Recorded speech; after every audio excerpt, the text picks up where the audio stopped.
গত কয়েকদিন আগে আমরা দেখেছিলাম যে প্রধান বিচারপতি তিনি একটি বক্তব্য দিয়েছিলেন। সেই বক্তব্যে তিনি বলেছিলেন যে রাজপথে আন্দোলন দেখে হাইকোর্ট তার রায় বদলায় না। কিন্তু আমরা দেখলাম আজকে সরকার ভয় পেয়েছে।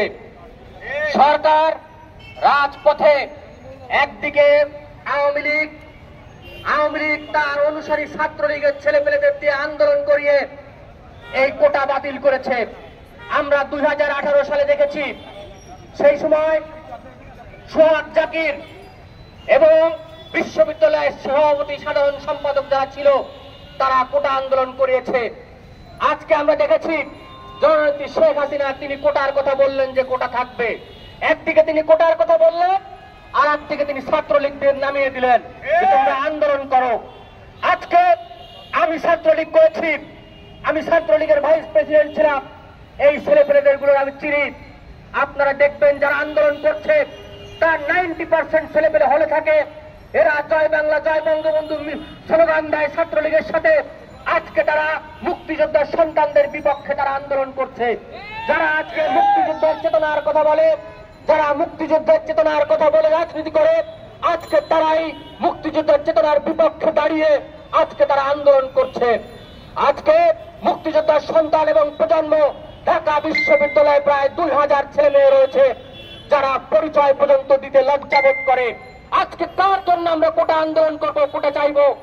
আজকে ঢাকা বিশ্ববিদ্যালয় সহ সারা বাংলাদেশে প্রায় প্রতিটা শিক্ষা প্রতিষ্ঠানে 5% ছেলে মেয়ে ভর্তি হয়, কিন্তু এরা লজ্জা করে কোটার কথা বলতে। কোটার সুবিধা নিবেন কিন্তু কোটার কথা বলবেন না, রাজপথে নামবেন না।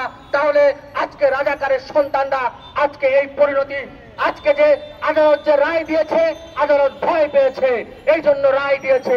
আজকে সরকার ভয় পেয়ে রায়কে পরিবর্তন করেছে, আজকে প্রভাবিত করেছে আদালতকে।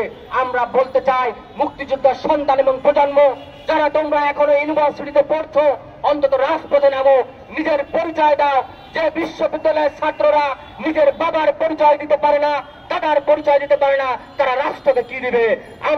আমি বলতে চাই বিশ্ববিদ্যালয়ে অনেক শিক্ষার্থী লেখাপড়া করে, যার বাবা রিক্সা চালায় সেও তার বাবার পরিচয় দেয়। কিন্তু আমার লজ্জা হয় বিশ্ববিদ্যালয়ে প্রায় 2000 ছেলে মেয়ে যারা মুক্তিযোদ্ধা কোটায় ভর্তি হয়েছে কিন্তু বাপ দাদার পরিচয় দেয় না।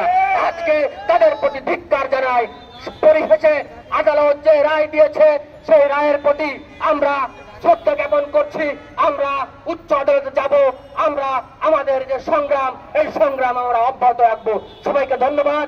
জয় বাংলা, জয় বঙ্গবন্ধু, জয় হোক এদেশের মেহনতি মানুষের।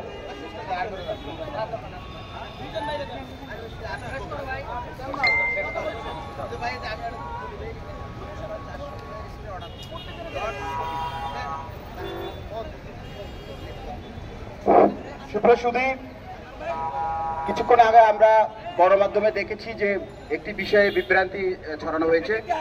আসলে আদালতের রায়ে এটি বলা হয়, অনেকেই দেখেছে গণমাধ্যমে লিখেছে যে এটি স্থগিত করা হয়েছে, কিন্তু এটি 4 সপ্তাহের জন্য স্থগিত করা হয়েছে।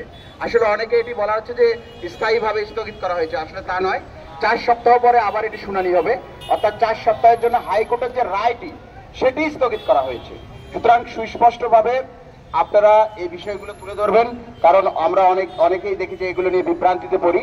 আমরা এখনই তথ্য নিলাম, আসলে 4 সপ্তাহের জন্য হাইকোর্টের রায়টি স্থগিত করা হয়েছে। আমরা বিশ্বাস করি এখনো আমাদের ন্যায় বিচার পাওয়ার সুযোগ রয়েছে। আমরা আমাদের আইনি প্রক্রিয়া এবং রাজপথে আন্দোলন সংগ্রাম চালানোর মধ্য দিয়ে আমরা আমাদের দাবি আদায় করতে সক্ষম হব বলে বিশ্বাস করি। এ পর্যায়ে আপনাদের সামনে বক্তব্য রাখবেন আমাদের বীর মুক্তিযোদ্ধা সন্তান কমান্ডের সভাপতি জনাব মিজান ভাই।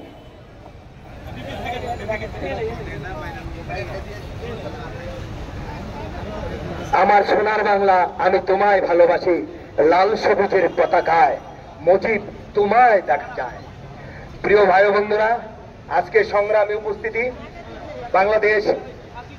বাংলাদেশের যে স্থপতি জাতির জনক বঙ্গবন্ধু শেখ মুজিবুর রহমান 1972 সালে বঙ্গবন্ধু মুক্তিযোদ্ধাদেরকে কোঠা দিয়েছিলেন এই কোঠা অল্প কিছুদিন মুক্তিযোদ্ধারা সুবিধা পেয়েছিল। আপনারা জানেন পরবর্তীতে বঙ্গবন্ধু হত্যার পরে কোঠা স্থগিত হয়ে যায়। পরবর্তীতে 97-তে